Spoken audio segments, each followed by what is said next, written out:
I see you. You ready? Yes, sir. Steve Vai, how are you tonight? Doing great. Great. So what are you up to tonight? Are you presenting? Yeah, I came and I was on a panel, which was very nice. Yeah. And then I'm presenting with a group of other guys. Now, I mean, you don't really play heavy metal music, but I mean, you're kind of in that world. What do you attribute its longevity to? The energy in it.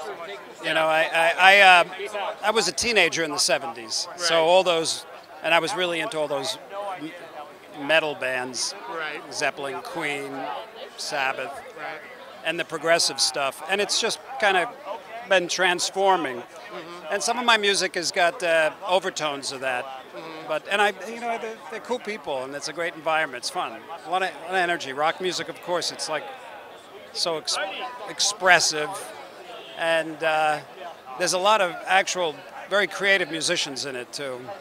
Absolutely. Now, I was at that panel today, and I found it interesting. You talk a lot about how technology's kind of pushing things forward. Could you talk a little about that? Well, technology is evolving at an exponential rate right now. Right. And it's always been. You know, technology is just our expression of our desire for what I mentioned, which is convenience and quality. Right. Right? And it's not going to stop. Right.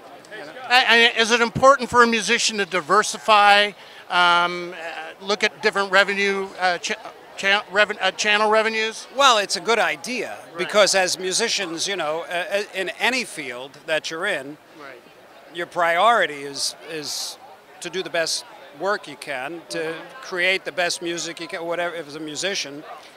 But it always makes sense to keep your radar out on how you're going to, you know, the economics of what you're doing. So many musicians, they kind of get frustrated or confused or even overwhelmed with collecting their money on intellectual property and stuff like that. But it's not that difficult, and there's a lot of avenues, and it's important to, it's not the priority, but it's of importance. So you want to, you know, kind of look to under every stone to not leave any money on the table. Right. And tell me about this Frank Zappa hologram tour that you're going to be involved with. Well, it was something that the estate had approached me, and they said they were putting a core band together and having various alumni come in for some shows, and I thought that would be great.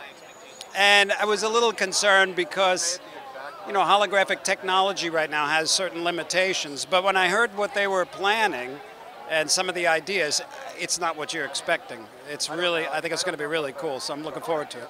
Okay, very cool. Thanks for talking to us. Thanks.